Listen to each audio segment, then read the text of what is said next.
Xander stood in front of the village, dressed in a beautiful wedding gown, her heart full of love and hope. She had married Django, the man she adored, and believed she was stepping into a new chapter of happiness. The entire village celebrated with them, dancing and singing. But behind the joyous music, Kitala, Django's mother, sat still, her face stiff with forced smiles. Kitala had always dreamed of her son marrying a woman from a wealthy and powerful family, not someone as ordinary as Xander. To her, Xander was nothing more than a poor girl who had no place in their respected household. Though she played the role of a loving mother-in-law in front of the guests, her heart burned with resentment. While others blessed the couple, she whispered to herself, "She will never be welcome in my home." As the wedding feast continued, Kitala watched Xander closely. Every smile, every laugh, every happy moment only deepened her hatred, but she would not show it, not yet. She had a plan, and soon Xander would know what it meant to enter her home as an unwelcome bride. From the moment Xander stepped into Django's home as his wife, she realized that life would not be as beautiful as she had imagined. Kitala wasted no time in showing her true colors. The morning after the wedding, before the sun had even risen, Kitala banged on Xander's door. "Wake up!" she barked. "A good wife must take care of the household before anyone else even opens their eyes." Still half asleep, Xander rushed out of bed, confused. She had expected to be treated as a daughter-in-law, but instead, Kitala ordered her around like a servant. From that day on, Xander was responsible for everything in the house: cooking, cleaning, washing clothes, fetching water, and even tending to the animals. Kitala made sure she was always working, never giving her a moment to rest. While Xander scrubbed the floors, Kitala would sit in the courtyard, sipping tea, watching her with a wicked smile. "You should be grateful," she would say. "A woman's true value is in her ability to serve her husband's family." Xander bore it all in silence, believing that if she remained patient, Kitala would eventually accept her. But the humiliation only worsened. Kitala would insult her in front of the other women in the village, calling her slow and useless. She would deliberately spill food or dirty the floor just to make Xander clean it again. Django, blinded by his love for his mother, never saw the cruelty. Whenever he was around, Kitala would act like the perfect mother-in-law. "Xander is learning how to be a good wife," she would tell him sweetly. "She is doing well." Django would smile, believing his mother's words. He never questioned why Xander looked exhausted every night, or why she barely spoke. He trusted that his mother was treating his wife with love. But behind his back, Kitala made sure that Xander knew one thing: she would never be anything more than a servant in her own home. Far away from the village where Xander now lived as a mistreated daughter-in-law, a powerful man sat in his grand mansion, staring at an old faded picture. Chief Omari, one of the richest and most respected men in the land, had spent years searching for his lost daughter. He had everything: wealth, power, and influence.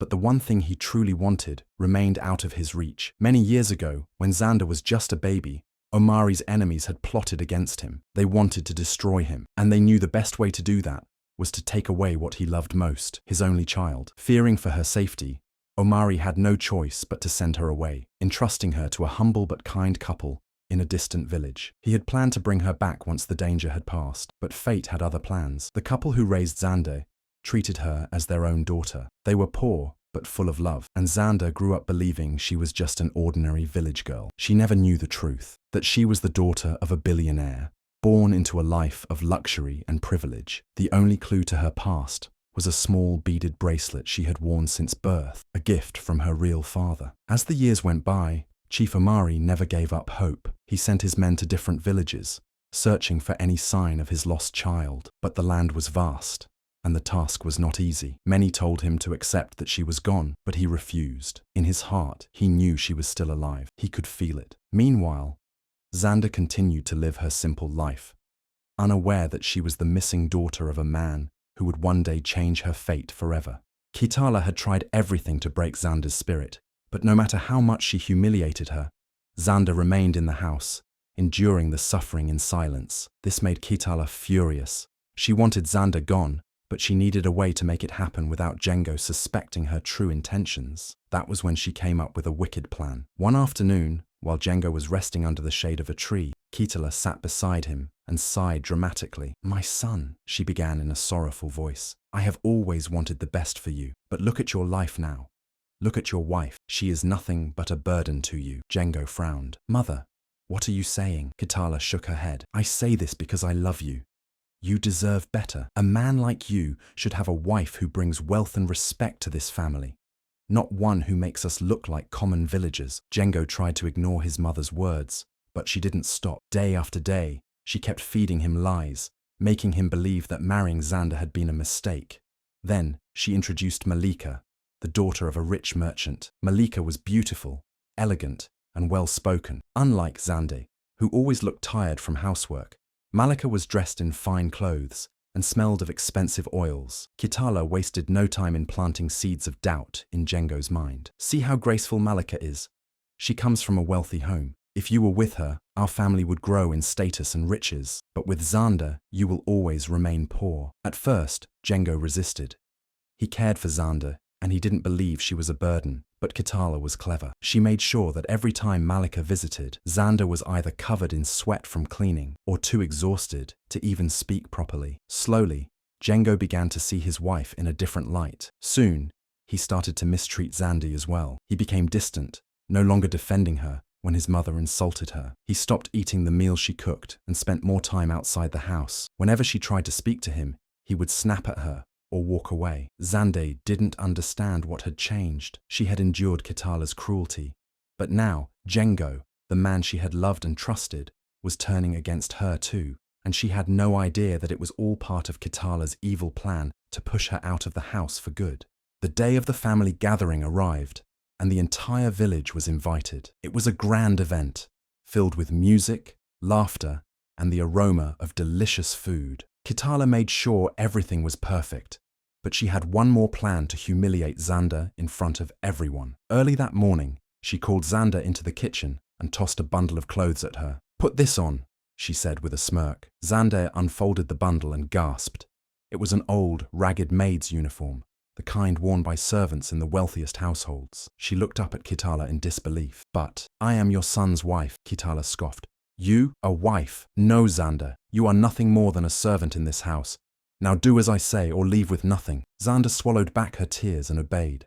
She had no choice. As the guests arrived, she was ordered to serve food and drinks, moving from table to table in the humiliating uniform. People whispered and laughed behind her back. Some pitied her, while others shook their heads in disgust, wondering why Django allowed such a disgrace. Then came the final blow. Django, who had once been her loving husband, now sat beside Malika, laughing and drinking with her as if Xander didn't exist. When she passed by his table, he looked at her and chuckled. "Hurry up, servant. The guests are waiting," he said, loud enough for everyone to hear. The room erupted in laughter. Xander felt her heart shatter into a million pieces. The man she had loved, the man she had sacrificed so much for, had joined in the cruelty. Tears filled her eyes, but she refused to let them fall in front of her tormentors. Instead, she placed the tray down, straightened her back, and walked away. Kitala called after her. "Where do you think you're going? You are not finished." But Xander didn't look back. She walked out of the house, her heart heavy, her spirit broken. She'd endured so much, hoping things would change. But now, she knew the truth. This was no longer her home. She would never return.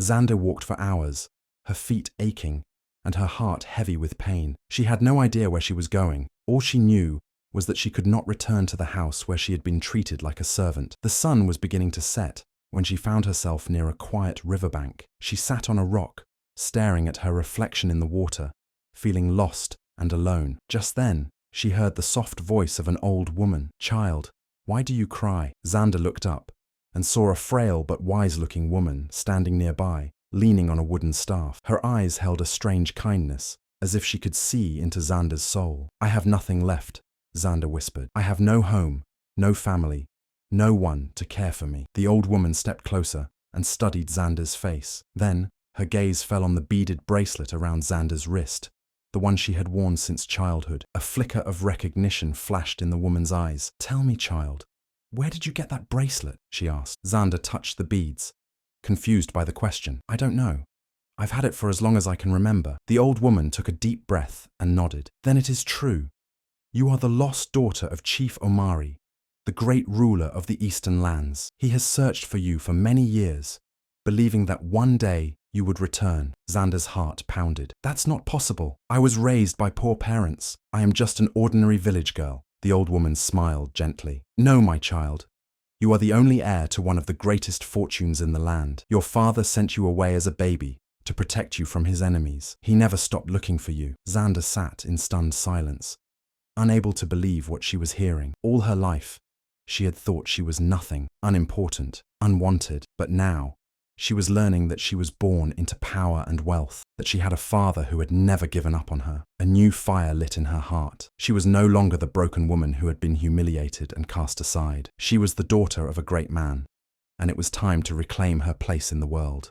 She wiped her tears, stood up, and looked at the old woman with determination. "Take me to my father." Months passed, and the village had long forgotten about Xander. Kitala and Django continued their lives as if she had never existed. Malika had taken Xander's place, and Kitala was satisfied, believing she had finally secured a wealthy daughter-in-law for her son. But fate had other plans. One bright morning, the village awoke to the sound of drums and trumpets. A long line of royal guards dressed in gold and red marched into the village, clearing the path for an approaching royal carriage.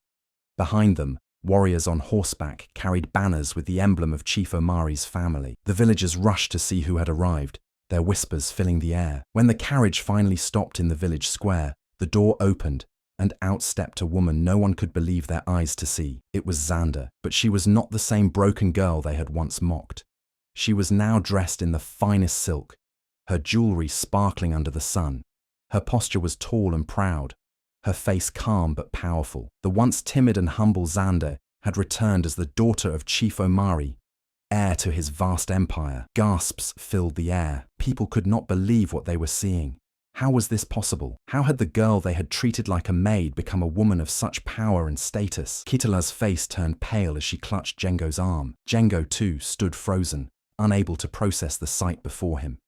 He had thrown Xander away, thinking she was worthless. Now she stood before him, more powerful than he could have ever imagined. Xander stepped forward, her gaze sweeping over the crowd, then settling on the people who had wronged her the most. She did not speak immediately. Instead, she let the silence stretch, watching as Kitala and Django squirmed under her gaze. The village, once so quick to judge her, now stood in awe, waiting to see what would happen next. Kitala could feel her legs shaking as she stepped forward, forcing a nervous smile onto her face. "My dear Xander," she said, her voice trembling, "you have returned. I always knew you were special." Xander raised a hand, silencing her. The crowd watched in anticipation. "Did you?" Xander asked, her voice calm but filled with power. "Is that why you treated me like a servant in my own home? Is that why you humiliated me, forced me to wear a maid's uniform and made me suffer?" The villagers gasped. They had all seen Kitala's cruelty, but had turned a blind eye. Now, Xander was exposing everything in front of them. Kitala dropped to her knees, tears running down her face. "I was wrong," she sobbed. "Please forgive me." Xander's expression did not change. Forgiveness is for those who are truly sorry, not those who only regret getting caught. Django, who had been standing silently, suddenly stepped forward. His face was filled with shame. "Xander," he said softly, "I was blind. I let my mother poison my mind against you. I should have stood by you, but I failed you." He reached for her hand, desperation in his eyes. "Please, give me another chance." Xander looked at him for a long moment. Once she had loved him with all her heart. She had dreamed of a happy life with him, but that was in the past. The pain he had caused her could not be erased. "Django," she said, her voice steady, "a man who cannot stand by his wife when she is weak does not deserve her when she is strong." She stepped back, and the finality of her words hit Django like a blow. As if the gods themselves wanted to teach Kitala a lesson, news arrived at that very moment. Malika, the woman Kitala had chosen for Django, had vanished. She had taken all of Django's wealth, the gold, the jewelry, and even the money from his family's accounts. She had been a fraud all along, only pretending to be rich while secretly scheming to steal everything. Kitala's wails echoed through the village. The same woman she had welcomed into her home with open arms had now destroyed them. Django fell to the ground in disbelief. He had lost everything: his wife, his wealth, and his dignity. The villagers whispered among themselves. Kitala had mocked Xander for being poor, but now she and her son had nothing left. It was karma, and everyone could see it. Xander had grown into a woman of great influence and power. With her father's wealth and wisdom guiding her, she used her resources to uplift those who had shown her kindness in her darkest days. She rewarded the village elders who had once defended her, supported the poor families struggling to survive, and built schools for young girls so they would never suffer as she had. Her generosity earned her deep respect, and people began to see her not just as a wealthy woman, but as a leader with a kind and just heart. Meanwhile, Kitala's life had changed in the worst possible way. With Malika gone and all the family's wealth stolen, she had nothing left. The once proud woman, who had looked down on others, now found herself struggling to afford even a simple meal. The same villagers she had once treated with contempt now whispered about her downfall. Some pitied her, but most believed she had only received what she deserved. Django, too, faced the bitter truth of his choices.